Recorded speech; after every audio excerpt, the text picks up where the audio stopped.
പോയി അജാമളൻ തുടർന്നും ഈശ്വര ചിന്തയിൽ മുഴുകി ഒരു സന്യാസി വര്യനെ പോലെ കുറച്ചു കാലം ജീവിച്ച് കഴിഞ്ഞാണ് വീണ്ടും നാരായണ ദൂതന്മാര് കൊണ്ടുപോയത്.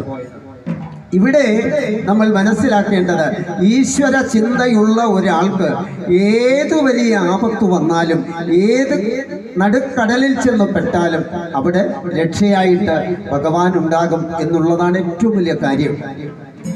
ആ ഒരു കാര്യം തന്നെയാണ് പിന്നീട് ഇന്ന് വായിച്ച, ഇപ്പോൾ പാരായണം ചെയ്ത് നിർത്തിയ പ്രഹ്ലാദന്റെ കഥയിൽ കൂടിയും പറയുന്നത്. നോക്കൂ, നാരായണന്റെ നാമം ലോകത്താരും ജപിക്കാൻ പാടില്ല എന്ന് പറഞ്ഞ ഹിരണ്യകശിപു, വരാഹാവതാരമായി വന്ന ഹിരണ്യാക്ഷനെ കൊന്നു ഭഗവാൻ. ആ ഹിരണ്യാക്ഷന്റെ സഹോദരനായിരുന്നു ആര്? ഹിരണ്യകശിപു.